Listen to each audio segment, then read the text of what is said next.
वहाँ पे दंगे वहाँ से शुरू हुए थे। सचिन और गौरव अपनी बहन की रक्षा करते हुए उनको मार दिया गया। तो आप कह रहे हैं अभी भी परिस्थितियाँ बदली नहीं हैं, अभी भी इस तरह की प्रॉब्लम कुछ कुछ पॉकेट्स में है। बदली है, लेकिन उसको फिर पूर्व स्थिति में लाने की साजिश समाजवादी पार्टी और बहुजन समाजवादी पार्टी करना चाहती है। समाजवादी पार्टी का गठबंधन और बहुजन समाजवादी पार्टी या कांग्रेस आज भी इसी फिराक में है कि पूर्व की स्थिति, दंगों की स्थिति लाई जाए, पलायन की स्थिति लाई जाए। वे प्रगति से संतुष्ट नहीं है, प्रगति उनको भाती भी नहीं, वे पलायन उनको पसंद है। व्यापारी पलायन कर जाए, अराजकता फैल जाए, दंगा होता रहे, निर्दोष लोग मरता रहे, वे इसको पसंद करते हैं। क्यों? क्योंकि इससे वोट का पोलराइजेशन, क्योंकि उनको वोट बैंक पसंद है जी। उनको सुरक्षा पसंद नहीं। वोट बैंक के लिए वो राष्ट्रीय सुरक्षा के साथ खिलवाड़ करते हैं। आपने देखा नहीं, अभी संसद में कांग्रेस के पूर्व अध्यक्ष ने कश्मीर के मुद्दे पर किस प्रकार का गैर जिम्मेदाराना बयान दिया। कश्मीर के मुद्दे पर भारत सरकार की नीति का दुनिया के किसी देश ने विरोध नहीं किया, सबने उसको समर्थन किया सिवाय पाकिस्तान के। श्री राहुल गांधी क्या कांग्रेस के जिम्मेदार नेता अपने को मानते हैं और वह कश्मीर के मुद्दे पर पाकिस्तान की भाषा बोलते हैं? ये सब क्या है? इनके लिए अपना वोट बैंक महत्वपूर्ण है, राष्ट्रीय सुरक्षा महत्वपूर्ण नहीं है, अपने नागरिकों की सुरक्षा महत्वपूर्ण नहीं है। और इस प्रकार की गैर जिम्मेदार हरकतें मुझे लगता है कोई सभ्य समाज भी स्वीकार नहीं करेगा और कोई भी चुनी गई लोकतांत्रिक सरकार इसको स्वीकार नहीं कर सकती, और फिर बीजेपी तो कतई स्वीकार नहीं कर सकती। निशाना इस वक्त आपका राहुल गांधी जी पर है, पर मुझे लगता है लड़ाई यहाँ पे दो तरफा होती जा रही है। लड़ाई आपकी समाजवादी पार्टी से। नहीं, मैंने क्या कहा, राहुल गांधी जी के बयान को भी यहाँ पे उद्धृत करना आवश्यक है, क्योंकि मैंने केवल राहुल जी का ही नाम नहीं लिया। मैंने तो इससे पहले कहा ना कि सपा, बसपा, कांग्रेस के प्रत्याशियों की सूची, जिस प्रकार के चेहरों को उसमें महत्व दिया गया और उन चेहरों के द्वारा अलग अलग क्षेत्र में जिस प्रकार की थ्रेड दी गई, 4.5 वर्ष तक शांत थे जी। अचानक टिकट घोषित होते ही उनकी गर्मी चढ़ने लग गई, तो उस गर्मी का जवाब भी आवश्यक था। आप ये बताइए कि आप एक बहुत बड़ा मुद्दा प्रदेश में ये मानते हैं कि लॉ एंड ऑर्डर की सिचुएशन आपने बहुत इम्प्रूव की। आप चुनाव का ये बड़ा भारी मुद्दा लेके, चाहे आप हों, चाहे प्रधानमंत्री हों, अमित शाह जी हों, सब लोग इसके बारे में बात करते हैं। कल ओवैसी जी पे गोली चल गई, उनके काफिले पे गोली चल गई, इसको आप कैसे देखते हैं?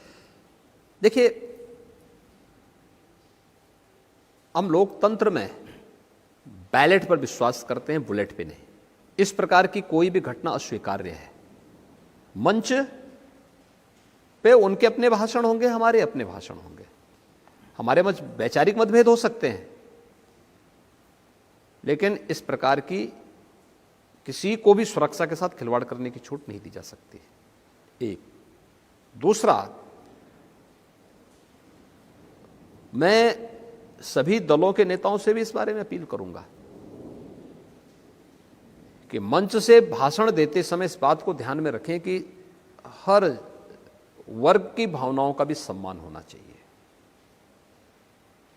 हम वोट बैंक के लिए आस्था के साथ खिलवाड़ करने और जन भावनाओं को कुचलने का भी कुत्सित प्रयास कतई न करें, क्योंकि कहीं ना कहीं फिर उसकी रिएक्शन देखने को मिलते हैं और इन चीज़ों का हमेशा ध्यान रखना पड़ेगा हर एक व्यक्ति को।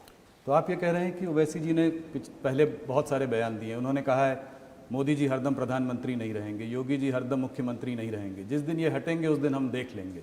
तो आपको लगता है ये इन सब चीज़ों की वजह से हो रहा है? नहीं, देखिए, ऐसा नहीं, सुरक्षा मिलनी चाहिए उनको, और उनको राज्य सरकार ने सुरक्षा पहले से दे रखी है। हमने उनको Y+ की सुरक्षा पहले से दे रखी है और उनके पास सुरक्षा है, और सुरक्षा उनको मिलनी भी चाहिए। राज्य के अंदर हर नेता को हम जो पहले से कार्यक्रम जिनके मिलते हैं उनको सुरक्षा भी दी जाती है। हाँ, ओवैसी जी जिन क्षेत्रों के दौरे पे गए थे उनका कोई भी पूर्व निश्चित कार्यक्रम जनपद, जिला प्रशासन को या राज्य सरकार को नहीं मिला था। लेकिन फिर भी अगर कहीं कोई कार्यक्रम है, सभा के लिए परमिशन लोगों ने ली होगी, वो अपने आप में पर्याप्त है। उस आधार पर ये दायित्व बनता है सुरक्षा देने का, और पुलिस ने तत्परता से उन लोगों के खिलाफ कार्रवाई भी की है जो लोग इसमें संलिप्त थे। ओवैसी को आप कितना बड़ा फैक्टर मानते हैं मुस्लिम वोटर्स के हिसाब से? देखिए, वो अपने दल के नेता हैं, हर दल का नेता बड़ा है, कोई छोटा नहीं कोई बड़ा नहीं, हर दल का नेता अपने आप में बड़ा है, हम उसको छोटा और बड़ा करके आंक नहीं सकते। जहां आप 80% और 20% की बात कर रहे हैं, वहां पे ऑपोजिशन समाजवादी पार्टी स्वामी प्रसाद मौर्य वो 85% और 15% की बात कर रहे हैं। वो इस चुनाव को बैकवर्ड वर्सेस फॉरवर्ड का कलर दे रहे हैं। आपको क्या लगता है, जहां राष्ट्रवाद, हम राष्ट्रवाद की बात करते हैं, वो जातिवाद की बात करते हैं। हम लोग विकास की बात करते हैं तो तुष्टीकरण की बात करते हैं। हम लोग जब गरीब कल्याण की बात करते हैं तो वे परिवारवाद की बात करते हैं। सच्चाई तो ये है कि नाम भले ही समाजवादी होगा, सोच तो परिवारवादी ही है, और काम दंगावादी से आज भी उभर नहीं पाया है। ये प्रदेश का बच्चा बच्चा जानता है।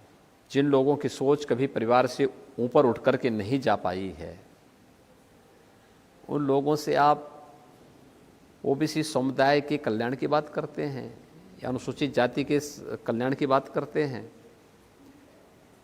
या उनसे आप किसी सामाजिक सौहार्द की अपेक्षा रखते हैं? ये सोच ही अपने आप में मुझे लगता है कि कोरी कल्पना के अलावा और कुछ नहीं। योगी जी, एक सवाल आपसे पूछना चाहूँगा। आप मोदी जी का स्लोगन रहा है सबका साथ, सबका विकास, सबका विश्वास, सबका प्रयास, आप इसको दोहराते हैं, आप हर मंच से इस बात को कहते भी हैं। अगर आपने इतने कैंडिडेट्स अभी तक घोषित किए हैं, मगर मुसलमान कोई भी कैंडिडेट आपने घोषित अभी तक नहीं किया है। देखिए, तो आपसे मैं ये जानना चाहता हूँ कि योगी आदित्यनाथ का मुसलमानों से क्या रिश्ता है? मेरा वही रिश्ता उनके साथ में है जो उनका रिश्ता मुझसे है। उत्तर प्रदेश सरकार में मेरे मंत्रिमंडल में एक मुस्लिम मंत्री हैं जी, श्री मोहसिन रजा जी। केंद्र सरकार में मंत्री हैं नकवी जी, और भी इस प्रकार के चेहरे हैं। जी। आरिफ मोहम्मद खान जी आपके जो हैं केरल के गवर्नर के रूप में अपनी सेवाएं दे रहे हैं। हमारा किसी चेहरे से, किसी व्यक्ति से या किसी जाति या मजहब से कोई विरोध नहीं है। लेकिन हाँ, जिसका विरोध भारत से